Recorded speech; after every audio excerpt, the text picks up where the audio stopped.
beaucoup, Madame la Ministre.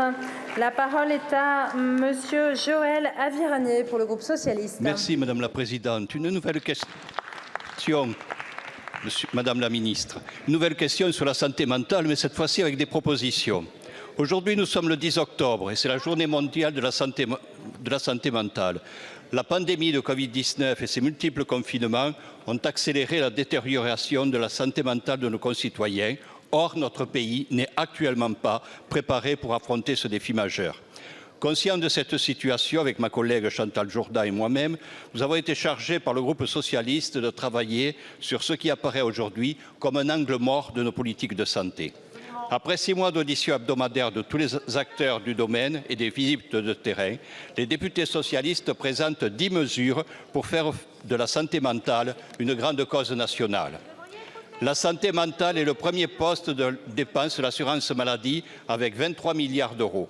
Cependant, nous sommes loin des coûts directs et indirects des troubles pour la société qui, en 2018, représentaient 163 milliards d'euros. Il est urgent d'agir. Nous devons changer d'approche et aller vers un objectif zéro contention, zéro isolement en psychiatrie, comme le préconise l'OMS. Nous devons faire évoluer les pratiques en psychiatrie vers le rétablissement des patients en réorientant progressivement les moyens de l'hospitalier vers l'ambulatoire à moyens constants. Nous devons former davantage de professionnels, mais aussi mieux les former. En bref, nous devons remettre l'humain au cœur de la gestion de la santé mentale, qu'il s'agisse des professionnels comme des citoyens. La santé mentale est tout aussi importante que la santé physique. Mais actuellement, nous constatons que la psychiatrie et la pédopsychiatrie sont les parents pauvres de notre système de santé, déjà affaiblis par des décennies de vision gestionnaire et comptable.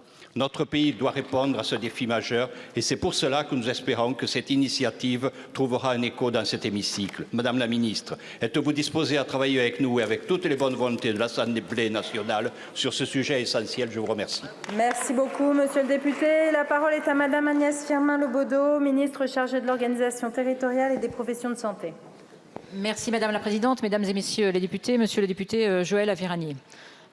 Je viens de le dire à votre collègue Guettiena, la promotion de la santé mentale fait partie des priorités de la politique menée par le gouvernement.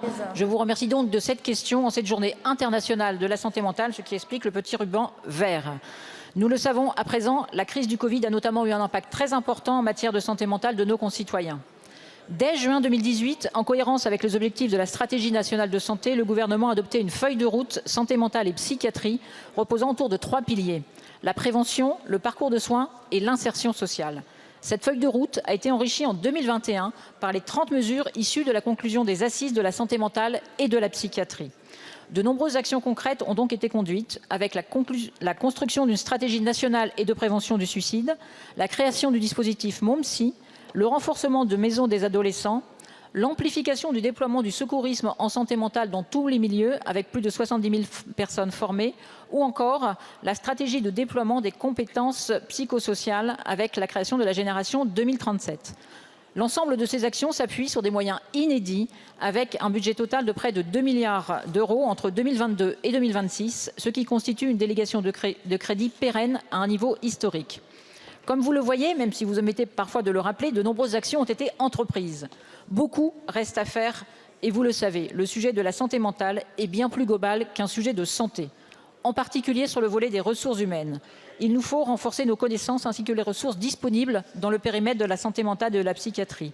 Il nous faut en particulier renforcer les coopérations et le partage des compétences. C'est pourquoi nous souhaitons par exemple accélérer le déploiement des infirmiers en pratique avancée ou encore des psychologues. Annoncé par le président de la République, le lancement prochain d'un CNR en santé mentale doit nous permettre d'aller plus loin en faveur de plus de prévention, d'innovation dans la prise en charge globale de la santé mentale et nul doute que vos propositions y trouveront écho.